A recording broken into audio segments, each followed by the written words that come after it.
Sarah, what's your animal phobia? Like, do you have like arachnophobia, or you're just terrified of snakes? Um, Not really. I mean, I no, I'm not really an animal. I'm tough. I'm not scared of anything. I don't like basements. My fear is basements. It's not that there would be a snake down there or there would be a spider down there. It's that you would get down there and you couldn't get out when like the evil demons would lurk up from the floor. So my fear is completely irrational. Things that are like I can see, they don't scare me. So like rats in the basement, that wouldn't freak you out. It's that there's an evil demon that's hiding in the corner and it's going to trap you into the basement. Yes, that is it. And I'm going to run up the stairs and I'm going to keep running and I'm never going to be able to get to the top. That's the fear. No, I'm cool with snakes. How about you? Like, I'm afraid of stingray. Didn't you get stung one time? Did I hear this? Do I remember this right? Yep. So going to the beach in North Carolina every summer as a kid, you'd go in the Atlantic Ocean. This is Oak Island off the coast here, like an hour north of Myrtle. And you would see these like schools of stingray. And they got sting in the name. So you're assuming that they're going to like sting you when you're in the water. But oftentimes it's just you step on them. And that's how you get stung, by the barb underneath the tail. And once I caught one, got stung by one, and it hurt like hell. And now when I see stingray, or all these photos on Instagram of people like swimming with stingray and holding stingray, I can't handle it. So I think it's a very rational fear. Sarah, does that sound like a rational fear if you've been stung by something? It does. I feel like I'm learning something more significant than just your fear of stingray. Is it stingray? Like that's the plural, or is it sting? Because I would always say like stingrays, but you're saying stingray. So now I'm wondering, is it like octopi, octopuses, geese, goot? Like what is is it? I just wonder. Yeah. Because I feel like you have more experience with stingray than me. I think it's gotta be, I'm misspeaking. I think that's it. I think I've got a phobia of the actual grammar of stingray too. Does that make sense? I don't know. Now I'm going to have to check it out. See, it might. I mean, it sounds right. You would be afraid of I don't know. Yeah, I would rather have a fear of stingrays or ray than basements, because basements, you want to be able to go down in the basement. Is there a movie or an origin story to this? Like you watched Resident Evil as a child or something like that? I was at my grandfather's house in Greenville, Kentucky, and I went down in the basement and all the other cousins like ran up before me, and I like turned around and they were all gone and the door was already shut. And by the time I turned around and ran to the town, I was like banging and I'm pretty sure they just like opened the door and let me out. They weren't like mean or anything, but I was just I was just so scared, petrified. So if we were trapped in a basement full of stingray, we'd have a lot more problems, I think. Fuck. Why are we an ocean full of stingray in a basement? That would be the apex of our fears here.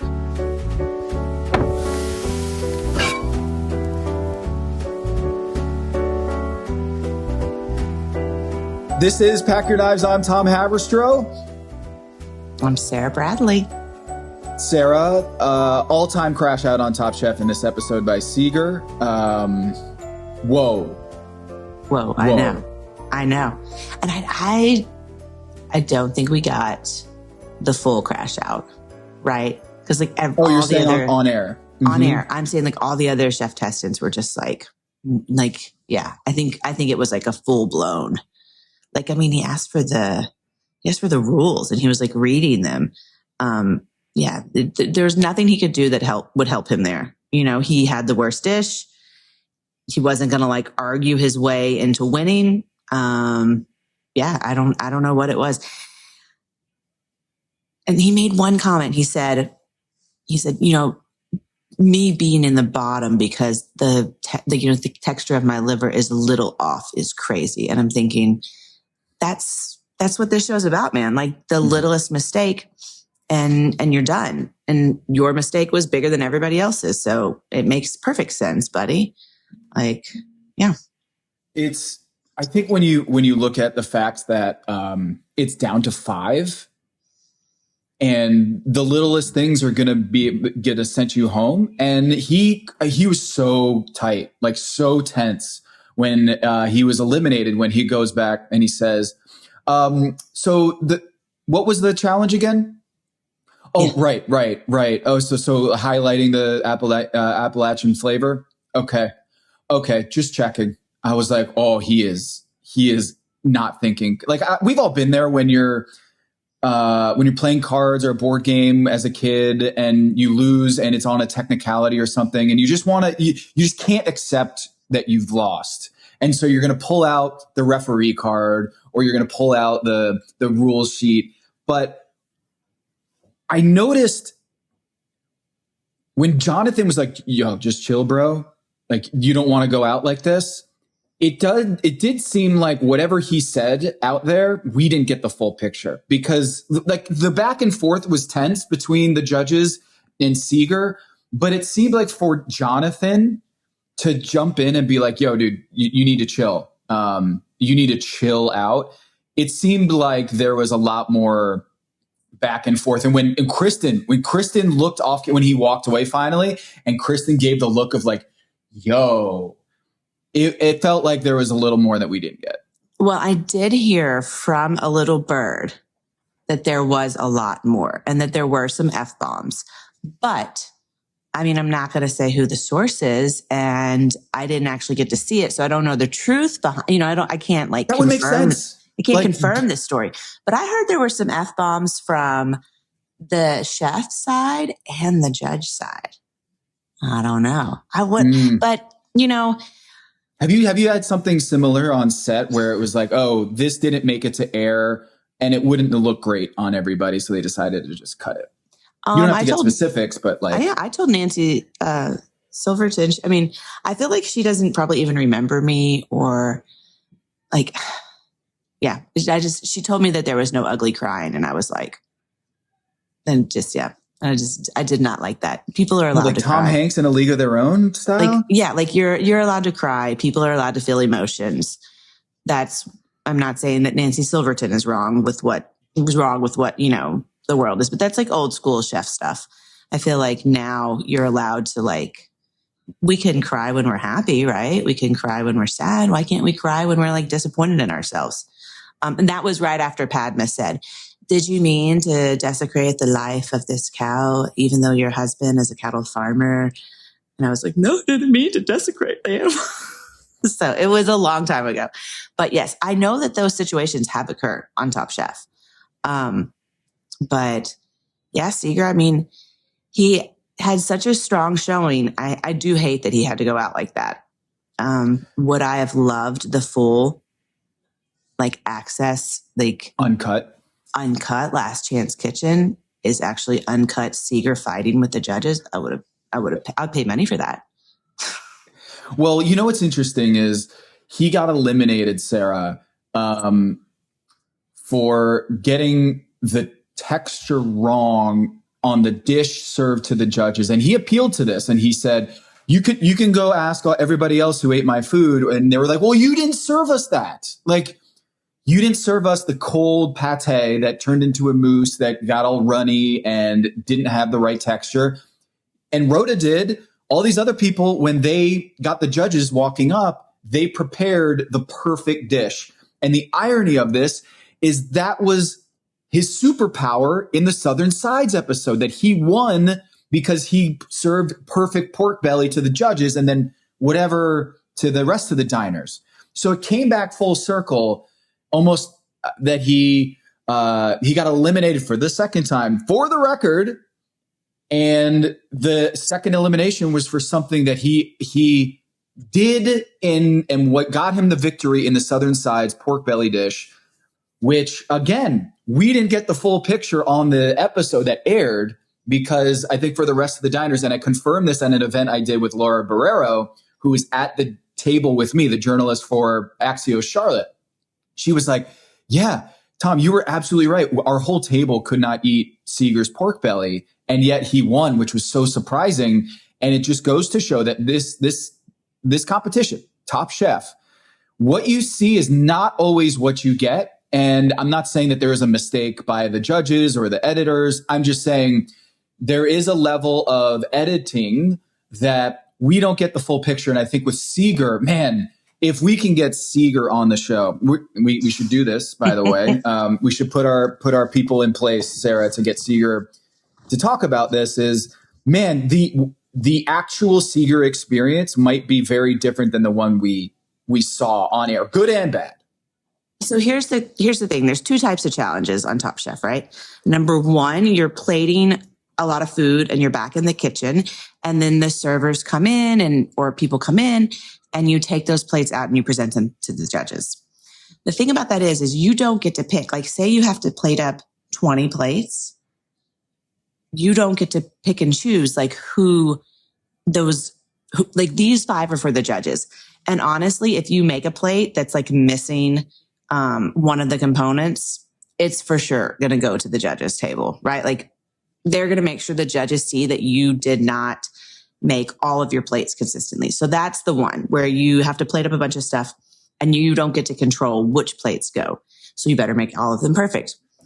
Then there's the other one where the judges walk up to your table. Not only that, you see them in line waiting to get to you. Like, the fact that he didn't recognize that the judges were waiting in line. Anytime I had a challenge like that, I had already picked out like my perfect 6 things that I was going to serve to the judges. I had them picked out. I knew exactly what. I saw them coming. I was refiring everything fresh, because that is one of the advantages on this type of challenge, is that you get to pick the exact pieces that the judges taste. So the fact that he just slid those forward, like, it was almost like when I saw him do it, I was like, oh, dude, he's done. He's done. It was just like a lack of gameplay. It was like almost a lack of the respect of the gameplay, that you have an opportunity to serve them perfect things and you just chose to slide some forward that had been sitting there for who knows how long, because he didn't have a line. So, yeah. And he was last to go. So he had time to leave. He could have left a whole bag just packed in ice. But yeah, he messed up. What was the canal, the idea that Tom brought up was? So normally, like, if you set something with gelatin, like say it's like a panna cotta, it would picture like a panna cotta, it comes out and it's perfect. That's set with gelatin. So that comes out. And a lot of times there's a lot of fat in there too. That comes out.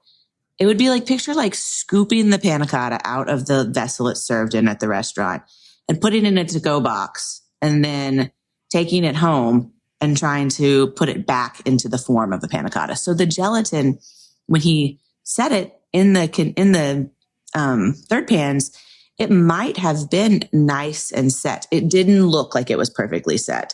But yeah, he putting it in the bag, in the piping bag.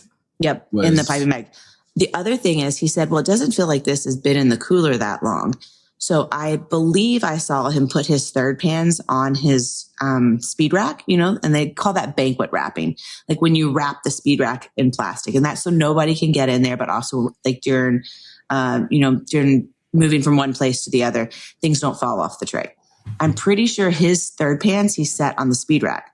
So when they get there and they wheel out your speed rack to your station, a minute or two before you go onto it, they were sitting out. He hadn't put them into piping bags. We didn't see him put them in piping bags or coolers until well into after he made crackers. So they probably had time to warm up. I would have set them in a cooler, like by themselves with ice. Like I would have packed them in ice. So yeah, I just think everything went wrong that could go wrong for Seeger on that. Okay. We have more to say about that Seeger elimination challenge, which we'll get to. So I think, let's back up here. Asheville. Yeah. Hell yeah. It was great. It was one of the big questions I had about the Carolinas was, are they going to make it to Asheville? Because Asheville is arguably the best culinary city in North Carolina. And so for them to skip out on Asheville a year after Hurricane Helene. And I want to mention to people, Asheville is not on the ocean. Asheville's inland, like in the mountains. In the mountains. And the fact that they got hit by the most devastating hurricane damage that we've seen this century is wild to people who aren't familiar with the geography of North Carolina. Like I would go to, like at the top of the show, talk about going to the coast when I was a kid. And we were evacuated with hurricanes all the time. Hurricane Bertha, I remember we had to drive like 200 miles to get to a Hampton Inn that had enough vacancy for our family of 6. And the thought that Asheville, of all cities in the Southeast, would get hit the hardest by a hurricane is bonkers. And so in many ways, the river district of Asheville, the fact that they even have buildings left is so insane. Like Seeger talked about on the show, is that it was 40 feet above ground level as the water level rose to 40 feet high. And some of the best places I've had in North Carolina, 12 Bones Barbecue, which is a favorite of Barack Obama's. When he comes to Asheville, he'll always get barbecue. I remember the barbecue, the blueberry chipotle barbecue ribs there was just outrageous. That's all in the river district and just wiped away. So actually, Sara, I feel like you love Appalachian like cuisine, and it's very much, it's your cuisine, right? And then so you probably were just loving this episode. Yeah. So I grew up in Western Kentucky. So from like one side of the state to the other side of the state, I mean, you could look at it a good like 8-9 hour drive if you got to get, from one side all the way to the other, maybe even a little longer. So I didn't grow up in Eastern Kentucky, but my father is from there. All of my, my grandmother, all my aunts, uncles, I spent so much time there growing up. And it's a big part of the style of food that I cook. So I was like, I was loving to see all that stuff. And what I love about how they showcased Asheville is that it's not all just Appalachian, like it's not all just Appalachian food, right? Like it's such an interesting spot that exists. And I don't know that there's another spot in America like Asheville. And so, so I was loving this. I was like, I would have been so excited. That was like, give me this challenge. I would have been so excited. So Ashley Shanti, we talked about last week, a superstar. She was great on this episode, a great ambassador and host of the city. And you talk about the cuisine in Asheville. She hosts, she's the owner of Hot Fish. And then they went to Chai Pani. They went to Corner Kitchen, Bell and Beggar, Nang Jr., Zillicoa Brewery, The Marketplace. All these, they showcased all these different cuisines and restaurants in town. And that's just scratching the surface. We actually, Sara and I, when we were in Charlotte, we went to Botiwala at Optimist Hall, which is Chai Pani, the Marwan Irani's place that started in Asheville, the Indian joint that is now in Charlotte. And we got to eat the food there. And you were mentioning, you're like, isn't this Asheville? And I was like, yeah. And also Spice Walla is the same company. And that's also Shuai Wang's spice. I think he has a Szechuan Chinese chili crisp that is from the Spice Walla company, which is Chai Pani, which is Asheville. So all of this kind of, even though I didn't realize, I didn't put 2 and 2 together when we went there to eat, when you came through Charlotte a few weeks ago, we did eat Chai Pani food. So that was really cool. Yeah. There were so many, it was just such a cool thing. I have to shout out, I'm going to give a little quick shout out to a guy that works for me, Scott Berg. He had come to stage at the restaurant. He worked at Corner Kitchen. And after, he had just come to stage and he was like, I'm kind of would love to move to Paducah. I have a lot of family near here. And the hurricane happened and I called him and I said, how is it? And he was like, well, the restaurant is flooded. I don't have power. I'm trying to figure it out. And I said, well, there's a job in Paducah if you want it. And so Scott joined the team right after the hurricane happened, and he's still there and he's fabulous and he's amazing. And anytime somebody comes in the restaurant and they're like, we're from Asheville, I'm like, oh, Scott over here. And then, I want to show them Scott. So, so there were, it was great. It was, I felt like this was a really good episode to show how the culinary world reaches out and supports each other. We've had to have World Central Kitchen in my area before. So, so good job. Good job, Top Chef. Yeah.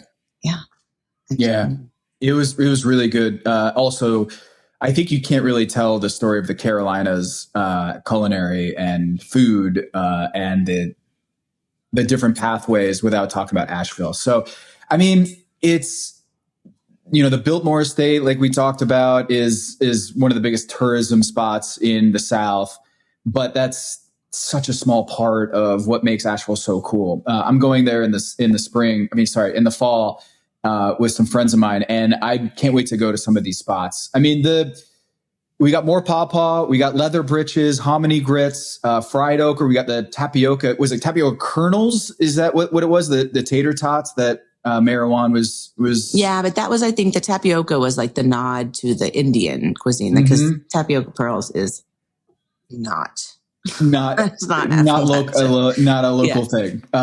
We got the pickled green strawberries, the chow chow. I've got some comments about the chow chow.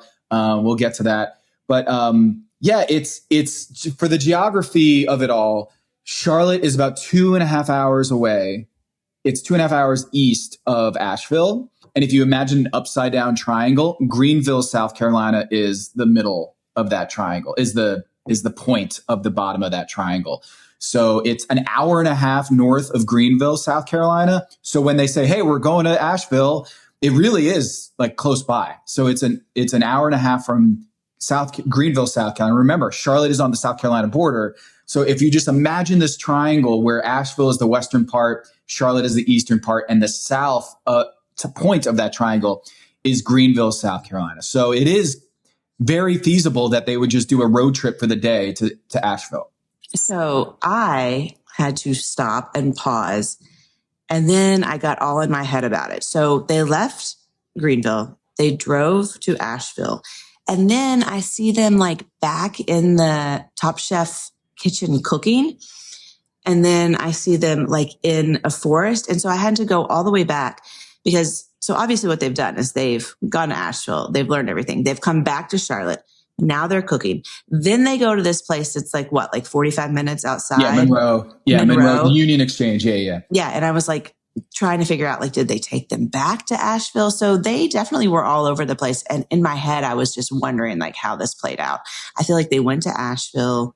They saw the stuff. They came back. They had a couple days off to really like think about everything. And then they probably went and did their shop and all that stuff. I bet there were a couple days in there for interviews because there were some interviews where some people looked really happy. And then there were some interviews where people did not look happy. So yes, I think there was probably a break in that, which is another reason that this is a hard one because you have to sit there and kind of think about your dish.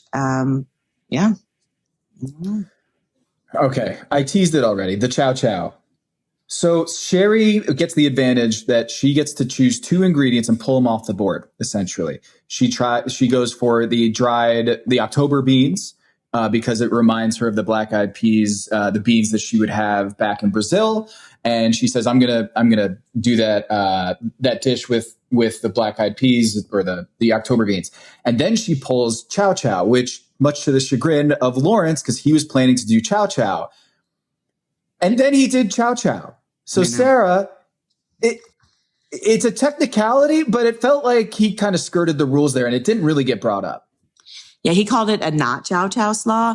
And I will say, I don't think coleslaw is chow chow because chow chow is not indicative of cabbage. I think that's probably the most common one, but I feel like chow chow can be like other pickled things too. You know, like there's other pickle condiments that are chow chow. The most common is definitely coleslaw, but you have to, I mean, a lot of times you're cooking that coleslaw or you're cooking that cabbage, not coleslaw, in like vinegars and sugars and spices. I always like to put turmeric and lots of mustard seed in mine. And I do like a bread and butter chow chow. But yeah, so I think that he could have just called it coleslaw. He didn't have to keep saying not chow chow. But I felt like he had to he was like, listen, this is not chow chow. This is just coleslaw, which is totally normal. Like fried fish with coleslaw. Yeah. That's, you're good. You're good.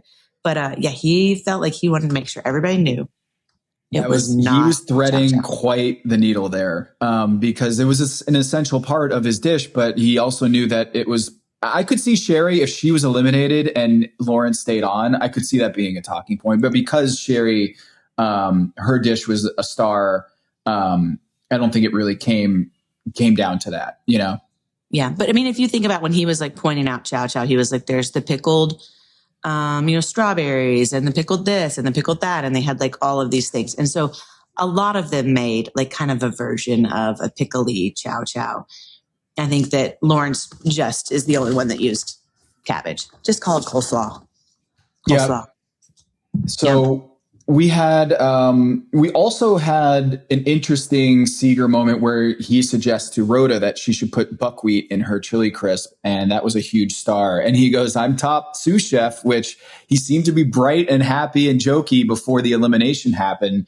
And Rhoda comes with the victory with the pork and shrimp stuffed cabbage, with the pawpaw ponzu, apple butter, the puff barley with the mostarda chili, the buckwheat chili crisp. I mean, I'm just a sucker for cabbage with any sort of chili crisp and broth or any ponds, like all of it. I was just like, oh God, that was my favorite before they even went to the judges table. That one looked like my favorite one that they served, although Lawrence and Sherry's did look really good to me. But man, Rhoda, she drew upon her Filipino roots and just knocked it out of the park. And to do it with Pawpaw, which you've been singing the praises of Pawpaw, and I'm guessing you're proud of the dish that she put out.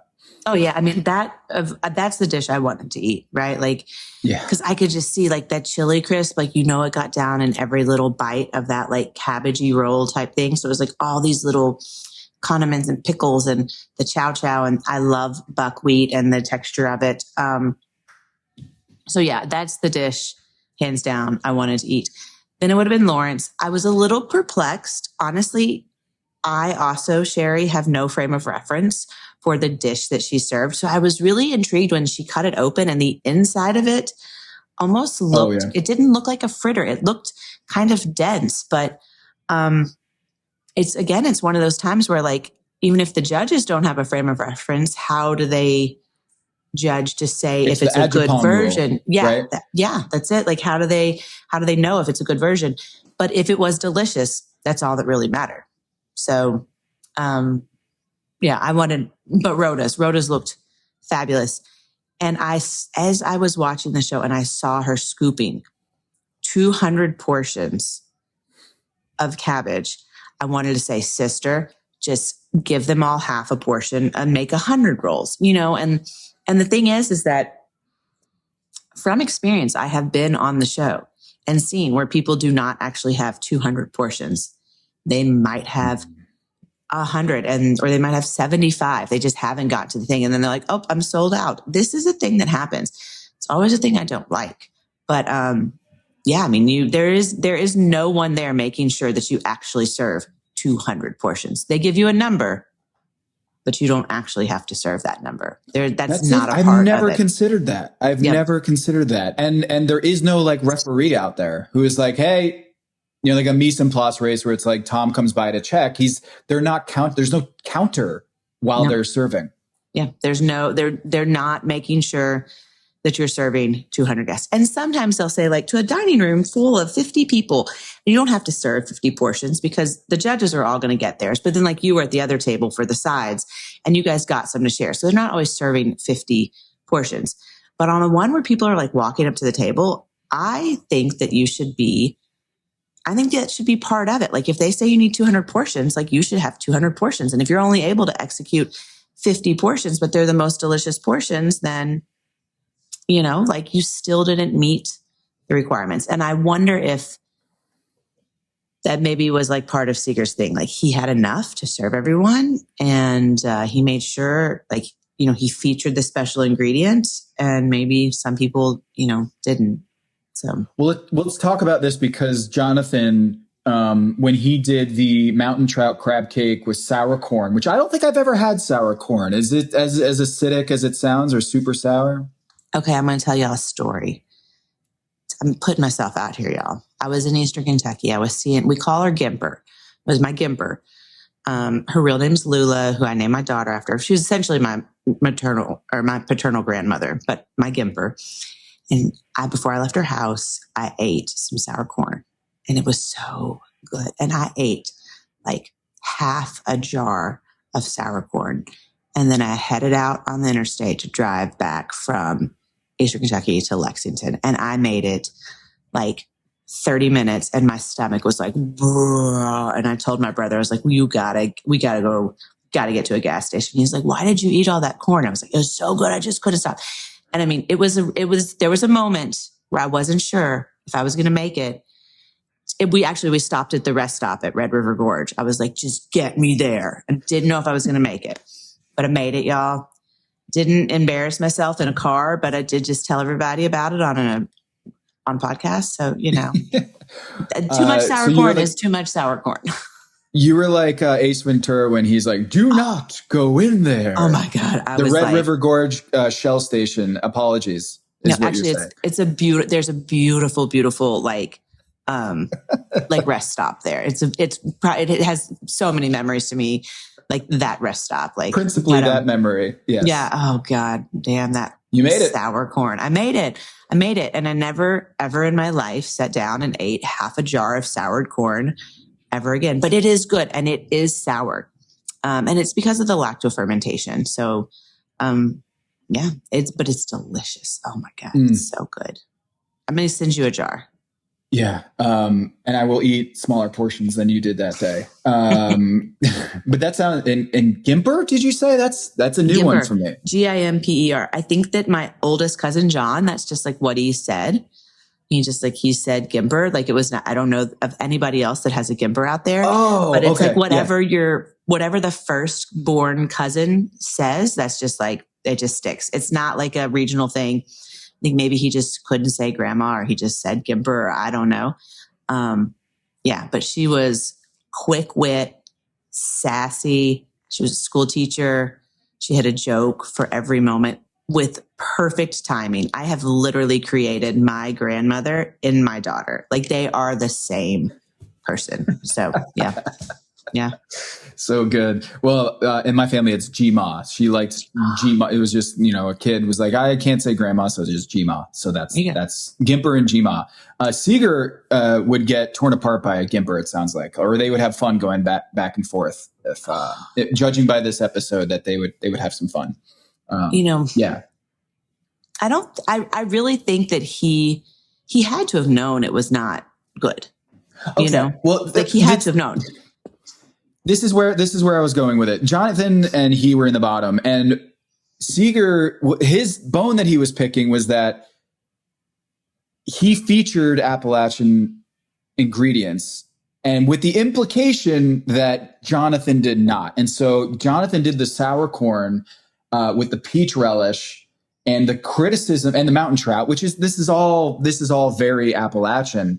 And that's what I don't understand about this is like, it seemed like Jonathan was representing Appalachian flavors or the ingredients that they gave. Maybe they didn't specifically have mountain trout as an ingredient, but that is very much a Appalachian Asheville staple. And so I don't know if the crash out was because Seeger thought that he didn't represent Appalachian flavors, but it seemed like the crash out was really just an emotional, like he could not accept defeat in that moment, because I didn't think that Jonathan, they didn't have a fight about, like, it wasn't like it was between the two, at least that I could see, that it wasn't like Jonathan took it personally when he was essentially accusing the judges of not fairly adjudicating whether it was a representation of Appalachian flavors. I think he could not accept that the flavors weren't there or that the texture was way off.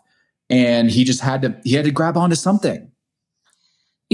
For me, this reminded me of, so listen, this is the point in Top Chef where every year, I was telling my husband, I was like, this is the point where every year they're like, I figured out that I need to just start cooking the food that, represents me and It's the same thing every year, y'all. Right around 5 people, everybody comes to terms with they need, even though they've been doing it all season, this is the point in their journey.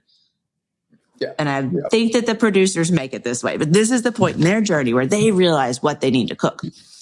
So, but I think if you could take it like this, for me, like in Macau, they literally were like, cook a dish featuring Macanese ingredients. Here I go. I'm making matzo ball soup, which was amazing and I won. And Kelsey's doing a shrimp boil. And that's the one where Eric did a goosey stew and like everything. That's literally what the challenge was. It never said that it had to be Appalachian flavor. It just had to be featuring Appalachian ingredients. And so I can guarantee there were no frozen chicken livers on that table. There was no, I never heard, they didn't put any proteins on that table. So I don't know why his cracker, his rye cracker and his, like why those were any more in his mind, why those were any more Appalachian ingredients. Molasses, dilly green beans, and the rye cracker, the pickled watermelon rind. Those ingredients doesn't seem like it's way more than Jonathan. There was a moment where he goes, not to like shit on you or anything, but technique is also having unbalanced flavors. Like as they're walking out, you catch Seeger being like, I'm not to shit on your dish, but I think they were getting on me for having poor technique. But technique also includes, if you have an unbalanced dish, you're not having good technique because you did not have a balanced composition of your flavors. And I'm guessing Jonathan was like, dude, you're eliminated. I'm going to take the high road on this one. And so it just seemed like he was just lashing out in ways that, look, I haven't been on this show. I haven't been in a nationally broadcast competition that puts your biggest skill, your life journey, your craft there for the world to see. I can't say that I wouldn't crash out like Sear because I don't know, but we don't see this very often on Top Chef. And it seemed like he just kind of snapped in a way that I don't think was all that rational. Getting out the rule sheet, has that happened to you in that someone would get the rule sheet out and be like, guys, didn't the lawyers come out and say this and I got eliminated for it? Yeah, I've never seen that before. I will say I kept every single rule sheet that they ever gave me. I have them in a little file in my house. I've never and even the rule that he decided to read didn't benefit him in any way. No. I think it's like if you put Lawrence and him right next to each other. So like they've both made or baked something. Lawrence made this beautiful bread, 200 of them. Seeger made rye crackers. Like they both incorporated ingredients there. They both had proteins. Chicken livers, I don't know what is Appalachian about that. But but Lawrence used catfish. Like he embraced Ashley Shanti's Good Hot Fish and he did catfish and he did it and executed it very well. And I could see that he was using hominy grits like as the breader on the catfish, it looked like. And then they both made essentially a pickle relish chow chow thing. His was with greasy beans, which is a very Appalachian ingredient, and pickled watermelon rind. Like they both did the same essentially components of their dish. They had a pickle, but just Seeger's protein fell short. Listen, Seeger, I feel you, man. I know what it's like to fuck up liver on Top Chef. Yeah. I know what it's like. And it is always going to be, we have seen it time and time again. You got to nail the protein, right? Because they said that his trout cake was good. They said it was delicious. So they were impressed that he made 200 portions that were pankoed on each side. And then he nailed the protein and you didn't. So I felt like it was a pretty obvious choice right there. The whole time, Sarah, I was like, there's no drama here. Seeger's going home. Like he had nobody in line. It was clear that the people didn't like it. And then he also screwed up the pate mousse texture of it all.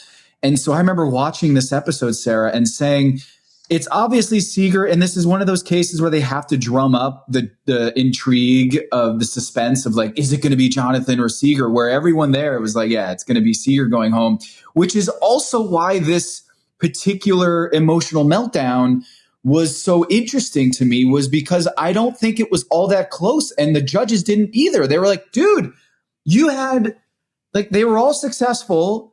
Yours didn't work and you're going home for it. And he's like, I'm giving feedback to your feedback. And it just didn't seem he had like a leg to stand on, and it, maybe his feelings were hurt, that like people didn't like his food, and like he was like going to like stand up for it. And like, this is a great dish. No one here understands. Like, here's the thing about in a restaurant.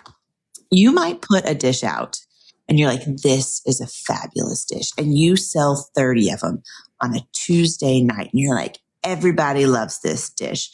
And then the next day you come in and you're like, you're in lineup and you're like, how was it, you guys? They're like, well, people bought it, but there's like, they were leaving like this component completely untouched on their plate. And so in your mind, you're like, oh, I've made this great dish. And you think, and you've tasted it. But then when you get it to the people, they're really the ones that are going to decide whether or not it's a great dish. No one was in line. I'm sure they all came, they ate one time, or maybe some of them didn't eat at all. But the soppy, soupy chicken liver couldn't have looked appetizing, So it's like, I think it's one of those times where like he was proud of what he put up, but the people, they bought it, they just weren't coming back for it. They weren't feeling it. And I think maybe he was like a little offended or a little, I hate to use that word, but a little butthurt or whatever, that they didn't like it. And so he's also pretty pissed off too, that they brought him back just to eliminate him again. Like I'd be a little sour. I'd be a little sour corn about that. What? I'd be a little half jar of sour corn about that. Wait, so you think that's part of why he's so? Yeah, I mean, you put your heart and soul into it. You would expect a runway to the finale? Like, I don't know. I don't think he thought he was going to get a runway to the finale. Seeger, I don't know. I don't get it. I mean, well, let me ask you this, because I do think that this is part of the reason why he got sent home, which we haven't talked about yet, is you've got to think about Top Chef and the challenge in the summer heat outside. What is the dish that I want to produce that honors Appalachian ingredients? You land on chicken liver pate. That seems like a cardinal sin right there at the very base of it. That explains why he went home beyond the letter of the law. I think he realized in his head that was a bad idea, but I can't make it about the bad idea, because that would accept responsibility and be accountable for the mistake. But isn't that the biggest mistake of all, that he did chicken pate for an outdoor summer event in the middle of the summer? That feels like a miss. Ashley Shanti probably had the best comment about like pointing out like a technical thing. She was like, but yeah, you've got your hot hands on the piping bag. So every time you pick up that piping bag, you're making it warm again. And then you're piping it into a really small portion. So it's like the heat was just killing it. He could have done fried chicken livers and people would have loved it. I love, do you like fried chicken livers? Don't think I've had it. Oh, shut up. When I was pregnant the first time, yeah, maybe both times, all I wanted was like beef tartare. I wanted fried chicken livers. I would drive to this KFC like 30 minutes from my house so I could eat fried chicken livers. Then when I found out the gas station down the street had them, fried chicken livers. I go in for like my whatever checkup and they're like, just so you know, you are super anemic. Like you're going to have to start taking iron supplements. And that's why I must have just been like craving like raw meat and chicken livers. But fried chicken livers are one of my favorite things in the whole world. The next time you're going, if you stop at a gas station and you see fried chicken livers, I want you to get some and eat them because they're the best. But Seeger didn't do that. He didn't do that. And that would have totally resonated with that crowd, like a fried chicken liver. I mean, yeah, that's like, because Appalachian cuisine, very similar to like Jewish cuisine, is about preserving things and using inexpensive cuts. These are cuisines that are developed and created out of necessity. Like these are what you have and this is what you do. So nobody there would have ever been like taking chicken livers and cooking them to 135 and setting them with gelatin. And he could have just made like a classic chicken liver. He didn't even have to cook it in the oven. He could have made a classic chicken liver and it would have held its texture just fine. So I don't know. It's always when you see someone who loses be like, I'm I'm not mad about it. I'm definitely not angry. I can brush this off. Like he said that at the judges table. He's like, I can brush it off. No, it's fine. It's fine. I'm not upset. I'm not going to take it personally.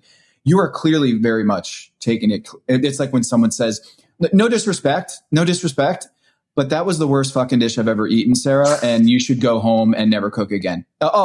No disrespect or anything. Like you can't lead off. I'm not mad about it. It's fine. I've said my 2 cents and we're just going to leave it. And I had the same note that you did, which is when he read the rule sheet and he was like, I've got it right here. And he read through it all. And I'm like. And like the 15th thing down was like showcasing the specialty ingredient. And everybody did that, Seeger. Everybody did that. And that's what Gail said was like, everyone was successful on that front and they had successful dishes. And it's going to be, yeah. Look, he had the second life without actually having to win last chance kitchen. Mm-hmm. And he said that he's like, I got eliminated twice. I came back. I had a good run. I'm happy, whatever. That's where I was like feeling what Jonathan was saying was like, don't go out like this, dude. Don't go out like this because you did come back. You came back into the competition. You won a couple challenges and you did a really good show. You got to the final 5. Go out with honor. And that didn't happen here. So, yeah. Again, and I don't want this to be like bash on Seeger, but which it feels like I'm not bashing on. We've got to establish that Seeger did a really good job, but we have kind of seen him be the negative Nancy the whole way through. Like even sometimes when it was really comedic, like when the children were there, or like there's other times where he's like done stuff and he like makes these comments about how he disagrees with the judges.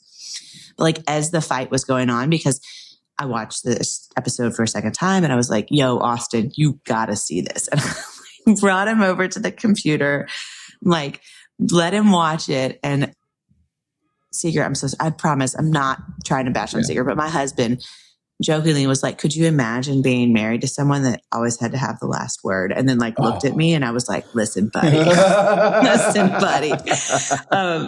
Yeah, he was like, could you imagine being married to him or being married to somebody that always had to have the last word, which I don't always have to have the last word.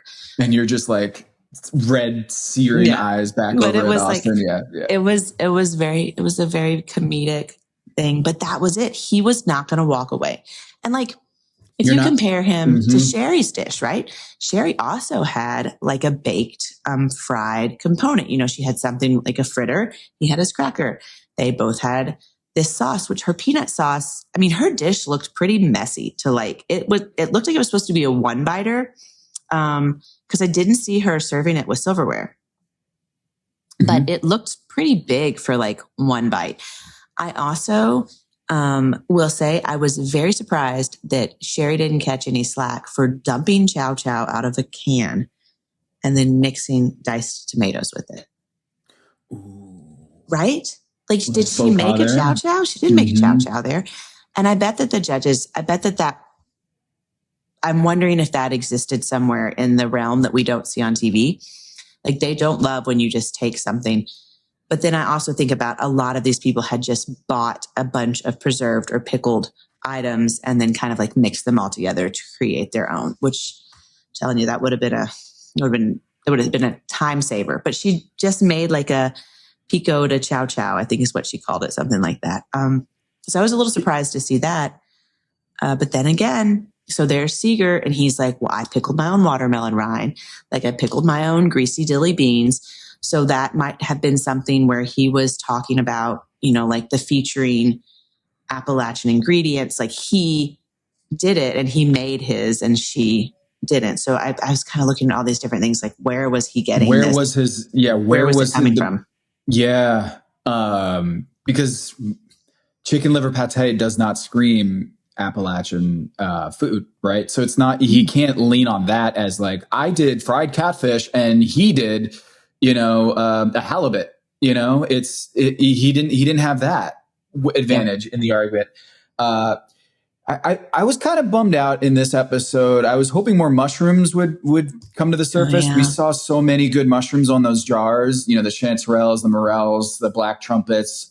We didn't see any Am I getting that wrong? That we didn't see any real mushroom dishes or elements in these dishes?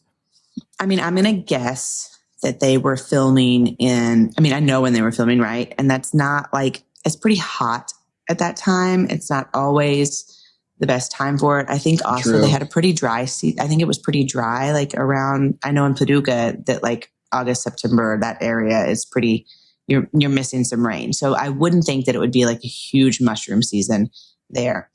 Yeah. And then, there's all these weird things about selling wild mushrooms in stores. And so I bet like when they were at Whole Foods or whatever, there were no pickled mushrooms or anything like that. But big win though, no licorice root. Loved that they didn't have to cook with that. It was on the table, and I'm not a fan of anything licorice. It's my favorite. Like so my favorite flavor. Yeah, I know I don't want to say, oh, what would you have done in this episode? But I'm just reading out the ingredients here that I got to see, and you can tell me if I'm missing any. Paw, Leather Britches, which is a great band name. I would love to have. I would go to Asheville to the Orange Peel and listen to a band called the Leather Britches, which seems like a super, I don't know, just having dried beans hanging in the shop and being like, oh, those are the Leather Britches.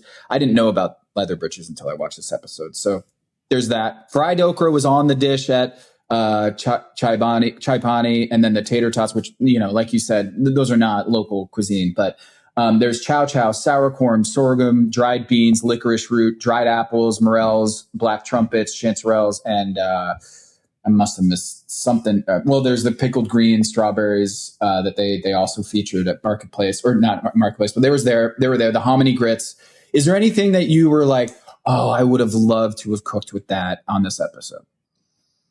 No, I mean, I think that, I wish they'd incorporated a few of like the kind of standard, like sweet Appalachian things. Like, okay, so my favorite sweet Appalachian is potato candy.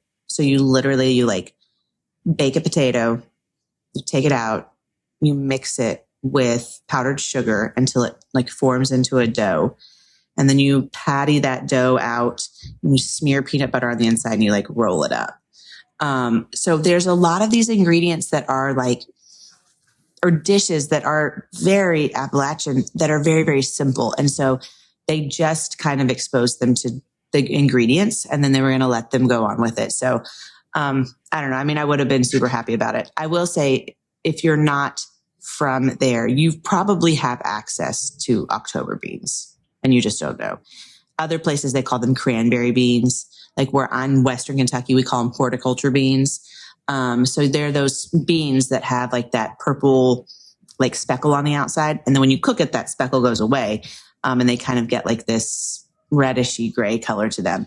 But I mean, that was probably the most seasonal ingredient that got used there, where she really embraced like a very seasonal ingredient because there weren't a lot of fresh things on the table.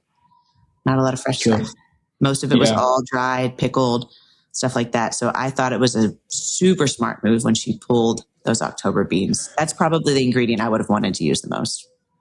Speaking of the akarage, the dish that she put together, on the little description said garlicky shrimp. I think garlic needs a K. Garlicky? Like the garlicky H-A-R. Shrimp, they added a K. When you say garlic, there's no K, right? There's in the spelling of garlic. But when you say garlicky shrimp, do you spell it Garlicy? No, because that doesn't work. So they throw a K at the end of garlicky, or like it's garlicky with a K. And then I was like, maybe garlic should just have a K on it. You know what? I am wondering, and I'm sorry to keep bringing it back to Seeger, but I'm wondering now if he was focused on Sherry, right? At what point I know I just said peanut butter candy, but we didn't see anything about peanuts, and she made a peanut sauce. Shrimp is as far as you can get from a mountain ingredient, right? Like really, other than like the chow chow that she store bought and the October cranberry beans, that was it. She didn't feature a lot of stuff. Like, come on, shrimp in the mountains. Like, I wonder if he was focused a little more on her than on somebody else. I don't know. and now I got to rewatch. Like, was he looking at Sherry, or did the edit show Sherry's face when he was complaining about things? I didn't pick up on this until you mentioned it, that he might have been not directing his venom for Jonathan, but maybe it was for another chef that didn't really represent the flavors. But she got the first pick. She chose those ingredients, and they were in the dish. And if they were, just straight dumped out of the can, I could see Seeger being like, I mean, that's pretty easy what she did. She didn't really cook the ingredients in the ways that I infused it with all the elements. And so maybe it was that he had the knives out for not Jonathan at all. Yeah. I don't know. We'll never know, because you're saying let's get him on the show, and I'm telling you there is no chance in hell that man is coming on this show to talk about it. I bet you he didn't want to ever discuss it for the rest of his life. I don't know. Just put it he away. Got the rule sheet out. You don't think that he feels like he's in the right, Yeah. And you know what was also really interesting about it is that he was so excited for the whole hog, and he presented as very excited for this challenge when they very first started. Like, he was like, they show him like licking the grits off the spoon at the end. Like, he's really pumped to showcase these ingredients. He's like, this is my kind of challenge. And so maybe we just need Seeger to always don't ever show that you ever like the challenge, because that is not a good move for you. You got to act like you hate it, and then you'll do well. One thing they didn't play up though on there, like to your point, remember early in the episode as they're shopping and they're checking out, Jonathan says to Seeger something. He said, "Hey bro, is that enough to feed 200 people?" And he's like, "Yeah, bro. Yep. Get off my back." Basically, like, yeah. And it seemed like, not that they were feuding, but that didn't get brought up in the judges table. So it didn't come to pass. Like, that wasn't a storyline, a narrative that breathes all the way through. But I think maybe that was part of What about when they cut to Jonathan and they're in the car and he's like, so you're going to put this chicken liver in a piping bag? And he's like, yeah, I've done it before. He's like, so it's pretty much fail proof. And he's like staring out the window. And I'm like, dun, dun, dun, dun. Like, little foreshadowing here. Yeah. Oh, to get the uncut video. That'd be so good. I got to say it while we say it, with the snake, Spencer, key grip guy. That is like, he's so cool. So all those guys, they all Spencer wear Farr. Let's give a shout out to Spencer Farr, the swing grip and snake charmer, as they call him on the show. So you actually know Spencer from a personal experience. Well, he's been on the show for a while, and they're very easy to recognize, like, that part of the crew, because they have these like really cool jumpsuits that they wear, so they all match. So like, they're like really stylish and cool. So when he jumped in to grab that snake, I was like, oh yeah, obviously he's like one of the coolest dudes on set. Like, it feels like he was like, oh yeah. And that snake's not poisonous. It's just a rat snake. Like, it's not going to hurt you. Maybe it bites, but I don't really think so. It does bite. And so that's why when I watched Spencer grab it, he didn't grab it by the head. He grabbed it by like the neck, if there is such a thing, like towards the head. But for sure, that snake could have bit him. Like, if I were to get that rat snake, I would have pinned the head down first. And this happened to me the other day. I think I told the story, is that my daughter almost stepped on a rat snake while we were in the mountains, or at the Whitewater Center in the woods. And I was like, do I grab this thing and move it away from the trail, or what? And I was thinking in my head, I don't think it's poison. It's for sure not poisonous like a copperhead, which you'll see in the Carolinas. But that grab, super impressive, because that thing could have bit him for sure. Yeah. Could have bit him, and it's not going to be fun, regardless if it's poisonous or not. Those teeth are going to hurt. So that was didn't even faze Tom. He's like, watch out for that snake right there. Yeah. And it was on Lawrence's like shoe. It was on his foot basically. And so, and if you don't know a black snake from a cobra, in that moment, I'm jumping too. You know what? I don't have a fear of snakes. This is where we started the episode. I don't have a fear of snakes. I don't have a fear of spiders. which is very helpful in an old North Carolina house that when we saw like a 3-foot long snake skin in deep in our basement once, and my wife was just not having it. Whereas me, I'm like, yeah, this is pretty cool, actually. This is like a little science, museum here in my own house. Then if there was a stingray in my bathtub, I'd be really upset about that. So luckily, I don't have that problem. But yeah, the snake thing was good. But really, what's also interesting? They did not really tease this fight at all during the show.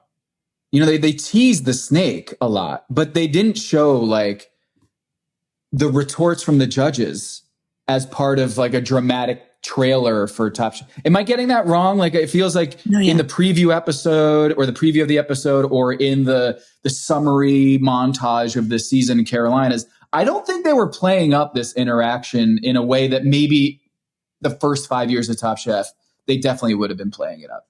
Yeah. I mean, I think that Top Chef has moved away from the drama, right? Like the Real Housewives of it all. Yeah. If there is drama, it's because you created it yourself. Like they're not putting you in situations where those things might happen. But also, I don't think that like, I just don't think like, it's not something they want. I don't think you want to be like watching all season long. Like, is this the one where they fight? Like, I'm glad that they didn't show it. I'm glad that we didn't know about it because I didn't want to know. I didn't want to be like, is this the one where somebody's going to fight? Is this the one where someone argues with the judges?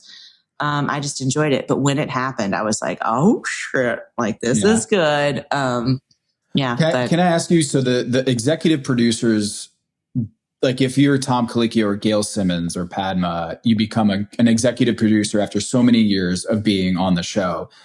Is that for like veto rights on airing on something? Do you have more power in how it gets edited if you are an executive producer? Like what does that get you besides probably awards and money? Is there a editing benefit to that too? I don't know. I mean,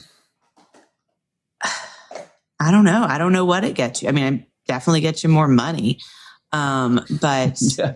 I don't know. I don't know what it does because I wouldn't think that, I wouldn't want them to have too much power as an executive producer because I wouldn't want them to be making decisions based on like someone's personality or what they bring to the table or what they bring to the party. I like so much that Top Chef is about you serve the best plate of food, you win. You serve the worst plate of food, you go home. And that's it. So yeah, I wouldn't, I don't know. Does an executive producer I'm typing it in my phone right now. Well, I would imagine it's different for different shows, but I think maybe in the earlier years when the judges didn't have that kind of power on the show for good reason. I mean, it's not 20 years down the road. I'm guessing that maybe they air that because that's the time and place when like Real World, Road Rules, all of those Survivor, all of those reality TV shows, a big ingredient of that was the interpersonal drama and just the yelling at each other. And so back then, maybe they wouldn't have aired this or teased this in the same way that they did this year. Yes, executive producers. Don't read the AI overview. Don't do that, Sarah. It says they do. It says judges like Tom Colicchio and Gail Simmons hold executive producer credits and have direct input on how the episodes are crafted. But it does. Is that a Gemini? Is that it? That's straight up Google. The thing where like it doesn't even allow you to search more. Like now it forces you into this little box. It won't just let you scroll down for all this shit. But yeah, I mean, you would think that would be how it's, yeah. Yeah, I mean, I'm with you. I don't think that Top Chef should be marketing its show as like a scream fest because there's plenty of those food shows if you want it, right? You have to find your own place. And I will say, in the theme of this episode, we've got more education about cooking technique and ingredients on this episode than we had at any point in this show. And part of it was because there was no quick fire. We haven't really discussed this, but there was no quickfire. And so you got to see so much of the culture and the food culinary story of North Carolina and Asheville in ways that maybe a quickfire challenge would obstruct that. And so this wasn't the most, there's not much scoring at all in this episode. And I actually think how many points did you get, Tom? Sorry, that was like an evil laugh. I'm here, so I'm not at my home. I'm in Paoli, Wisconsin, doing a dinner, and there were a lot of people last night who were like, "Oh, the podcast, it's crazy. Tom doesn't have anybody left." And I was like, "I know." I was drinking wine. I was having fun. Mace, can you just mute her mic at some point? Could you, we have veto right? I'm the executive producer of this show, and I can edit this however I want, Sarah. No, but I'm sorry. How many points did you get? I'll let you answer. I'm going to get the rule sheet out on this podcast and say, you're not allowed to come at me with that kind of venom. Oh my, they were saying that when they were hanging out. Oh man. There were a couple people, they were just saying like how much they enjoyed the podcast. And they're like, and I can't believe that Tom doesn't have anybody left. And then there was there was 4 people and they have their own draft. And they had come in from out of town and they'd done their own draft and they've been doing it for years and they didn't know about the show. And I told them and they were like, how did we not know about this? They were talking about the statistics of the game and everything. And I was like, so I know what you guys are going to be driving around listening to from now on. Cause like once you get started on it, it's a great way to follow, even to catch up on old seasons. But, I was like, spoiler alert, just so you guys know, I am whooping Tom this year in the draft. So, yeah. Who was their number 1 pick, or did you get to that? Oh, I didn't ask. Yeah. Because there's someone at that table is like feeling really good about themselves, it's not me. It's definitely you and some other person there. Well, they do it they did a couple versus a couple. So they like their team, the one couple is against the other couple and they do a snake draft the whole way through and they've been doing it for years. Wow. So, and just totally independent. That's so cool. Yeah. That is so cool. Yeah. We've, it's one of my favorite moments when people are like, wait, how have I not been listening to I'm downloading it right now. And it's not like, sometimes you'll see people being like, oh, I'm downloading this, wink, wink, nudge, nudge. And then they, whatever, they're just being nice. But some people are literally like what you're describing, saying, how have I not had this in my life? Because this is how I watch the show. So that's why we have it. And that's why, Sarah, this has been such a fun season to do it with you. And even though you've got... How many points? How many? Okay, we're going to do it. All right. 174 to 44. 174 to 44. I didn't get any points this week. You know what? I did better this week than I did in the previous 3 weeks. Because there are no negatives. I bet you do that well. You could say from here on out on the last episode, you could say, you know what? I had my best week. The last third of that third final. What do you call that in hockey? Period. Third period. They have 3 in hockey, right? Yeah. Mm-hmm. Like, man, I didn't have a single point count against me. Like that could be your thing. That could be, you're excited. Yeah. I didn't lose any of my minutes while I was out on the floor. I didn't have a negative plus minus. I had no minuses. So there you go. I had my best week in weeks. Mm-hmm. You know what? I would be willing, because of Seeker's attitude, to take him as like a quick fire loss this time. Give him I would do that for you. Oh, you would? I would take a couple extra points sweet. off Seeker because of his attitude. Oh, okay. So you want it to be 172 to 44? You're granting me better. that? That sounds better. Yeah, I'm good with that. Wow, you're so sweet. I wish that Red River Gorge bathroom was just a couple of 100 feet away, and you'd have a bridesmaids moment at the gas. It would have been. God, could you imagine if we were driving out here we drove up to Wisconsin and we got in, we stopped at a rest stop and the women's restroom was closed for cleaning. And my daughters were like, no, but they had a family bathroom. So we hustled our way in there. But, well, I'm excited to see, I'm really enjoying, Jonathan. He is funny. I'm glad he made it this far. You know, I like him so much better without his brother around. No offense, but I feel like I get to see like he's a really successful chef, and I feel like I'm getting to see like why he is so successful. I think I don't know. Do you want to just go through your whole team and talk about why you're so excited that they made it this far? Is that what we're going to do? Can we talk about Rhoda real quick? Oh, who Rhoda. I really love on the show is Lawrence. I feel like we're not talking enough about Lawrence. Sherry's pretty great also. Yeah. Yeah. Wait, John, I will say as we go out, Jonathan, I don't know if I would have handled it as well as he did when Seeger is basically trying to throw him under, or trying to say he was under his breath being like, dude, chill.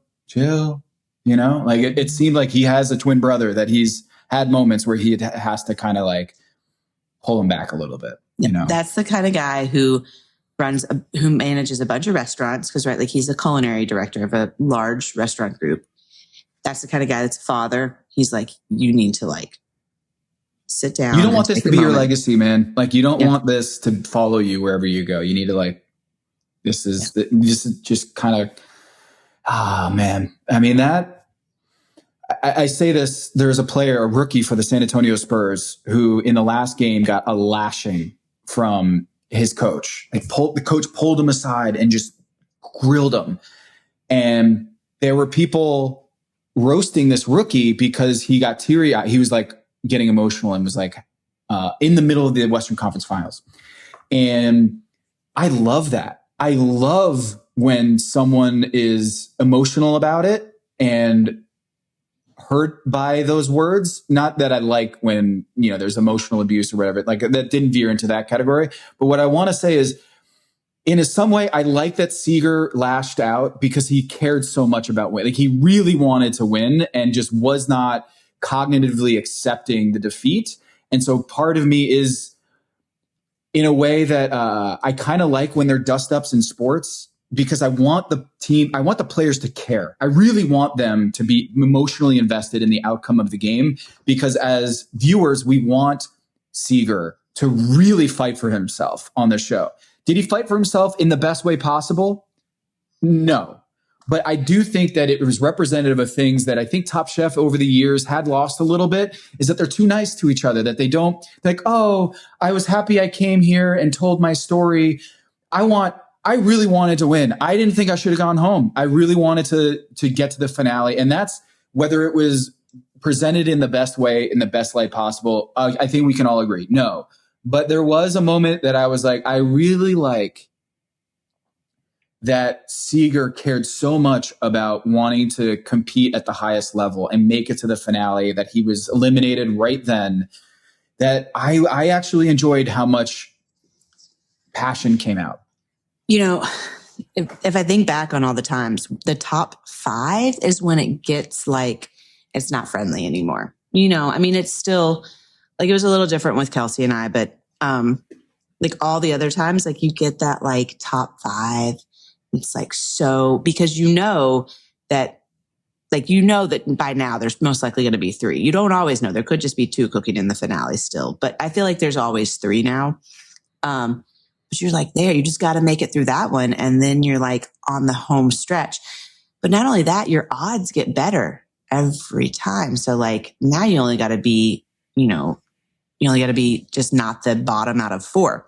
It's all the way down to the very end. You don't have to be the best. You just can't be the worst. And so when you're that close, but I do think that Seeger's dish, without even trying it, just technically I could look and see that was probably, I think that was the correct choice on the judge's part. And I hate that he didn't feel that way. But, now we're going to see 20 questions with Tom. I love that episode.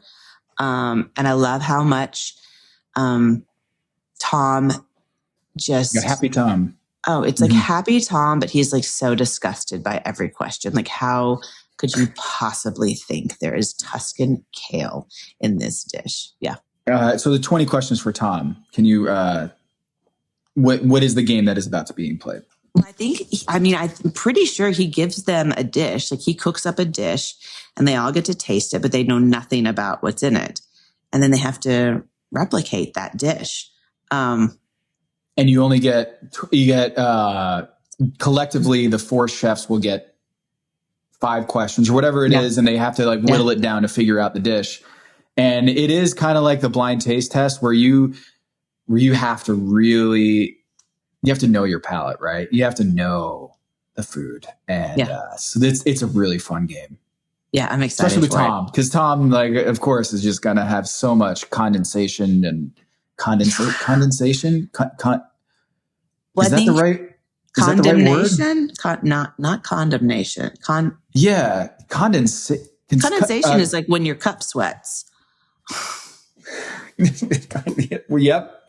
That's also what it is when your cup sweats or your, when you're sitting in a car for a very long time. Yeah, like your cup gets all sweaty. Or like, you open up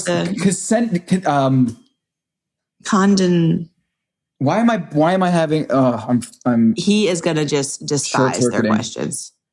Condescending. Condemnation?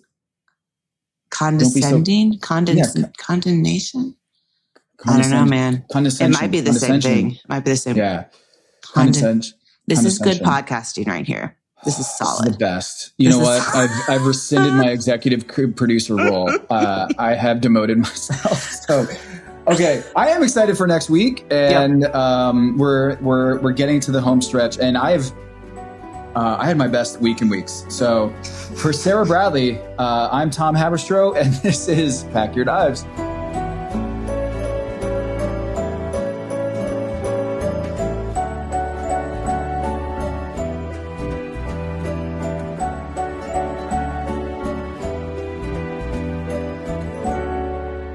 Before we go, just wanted to say, rest in peace, Kyle Busch. He was for those who did not see, Kyle Busch passed away this week.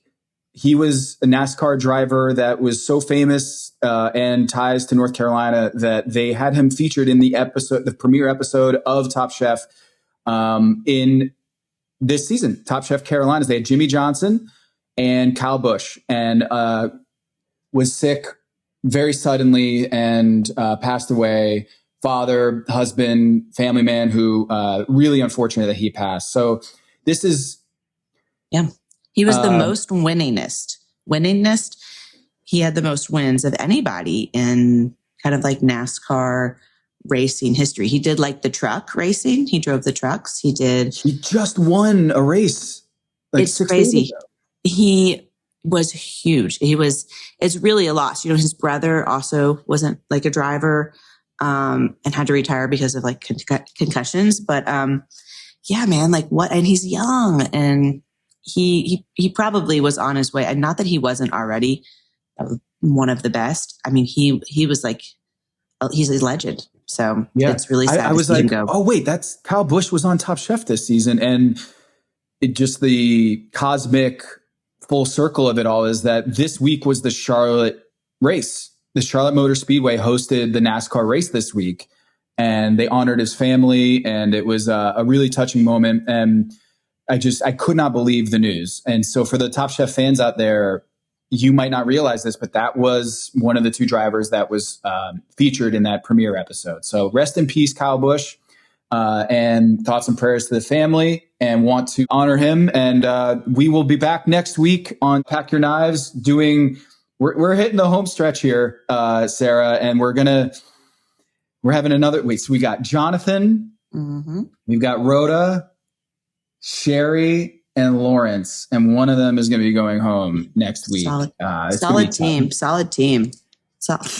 I'm sorry, I can't help it. I can't.